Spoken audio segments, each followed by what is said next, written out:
مجھے دیکھنا ہے تو ولاکن انظر الی الجبل، پہاڑ کی طرف دیکھ۔ اور ہوا پھر وہی، فلما تجلی ربہ للجبل جعلہ دکا وخر موسیٰ صعقا۔ اللہ کی تجلی پہاڑ پہ گری، پہاڑ ریزے ریزے ہو گیا اور موسیٰ بے ہوش ہو کے زمین پہ گر پڑے۔ لیکن اللہ نے اپنے نبی کے ناز کو ٹھکرایا نہیں، جو بات آپ کو بتانی۔ اس سے ایک بڑی بات مفسرین نے لکھی کہ نبوت وہبی چیز ہے، یہ اللہ کا انتخاب ہے، کوئی عبادتیں کر کے نبی نہیں بن سکتا، یہ کسبی چیز نہیں ہے، یہ ڈائریکٹ اللہ کا انتخاب ہوتا ہے۔ لیکن یہ اللہ کا نبی اتنے ناز والا تھا کہ جس کی سفارش پہ اللہ نے ہارون کو نبی بنا دیا۔ اس دن بات ہوئی تھی نا، اور بھائی اس دن میں نے وہ آیات آپ کو سنائی تھی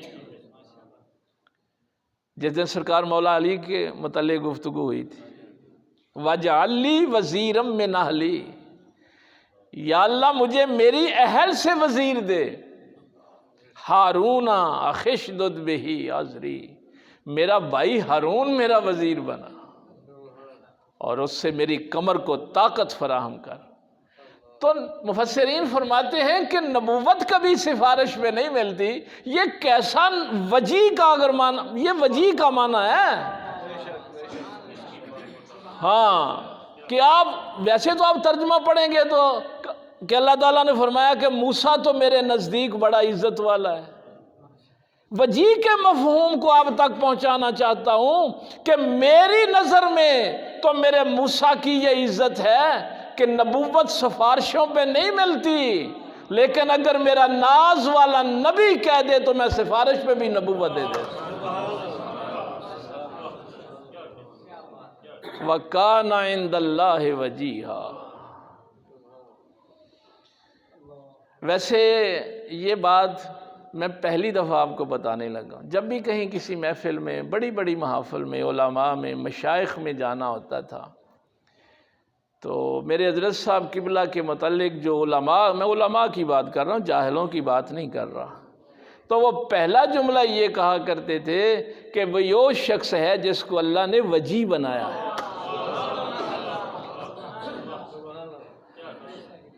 حضرت صاحب کو جو نہیں بھی جانتا ہوتا تھا وہ ان کو وجی کہہ کے پکارتا تھا۔ تو اللہ کے نزدیک یہ جو عزت ہوتی ہے، کسی کے چہرے کا جو احترام ہوتا ہے، اس کو وجی کہتے ہیں۔ تو فرمایا وَكَانَ عِندَ اللَّهِ وَجِيهًا۔ یا ایھا الذین آمنوا اتقوا اللہ وقولوا قولا سدیدا۔ اب یہاں پہ ایمان والوں کو ڈائریکٹ صرف ایک بات کہی گئی، سدید کا بھی چونکہ ہم معنی آپ ترجمہ پڑھیں گے تو یہی لکھا ہے کہ سیدھی بات کرو، سچی بات کرو۔ تو میں انشاءاللہ اللہ نے زندگی دی تو اگلے جمعے سدید کا بھی مفہوم آپ کے سامنے عرض کروں گا کہ یہ عربی زبان میں بھائی صرف سچ کی بات کرنی ہوتی تو صادق کہہ دیا جاتا، صدیق کہہ دیا جاتا، یہ بھی تو قرآن نے الفاظ استعمال کیے ہیں نا، یہ بھی تو قرآن نے الفاظ استعمال کی۔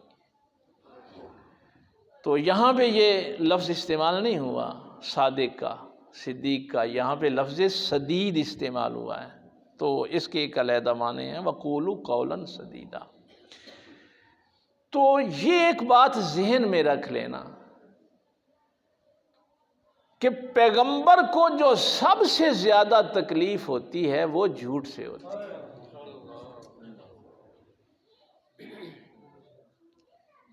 اور میں اس دن 17 میں خلیفہ نبی احمد صاحب نے جو عرس مبارک کروایا تھا وہاں بھی ایک روایت درج کی تھی کہ جب زمین پہ جھوٹ بولا جاتا ہے تو آسمان پہ فرشتے کہتے ہیں بدبو آ رہی ہے۔ تو اگر ایک جھوٹ کی بدبو آسمانوں تک فرشتوں کو پریشان کر رہی ہے تو جہاں ہر شخص ہی جھوٹ بولنا شروع کر دے، وہ پھر کہیں کہ ہمارے اعمال اور پتہ نہیں ہم کیا ہمارے ساتھ ہو رہا ہے دنیا میں۔ صرف ایک بات کا۔ اسی لیے میرے پاک پیغمبر صلی اللہ علیہ وسلم نے بھی فرمایا تھا کہ مومن سے اور گناہ ہو سکتے ہیں، مومن جھوٹا نہیں ہو سکتا۔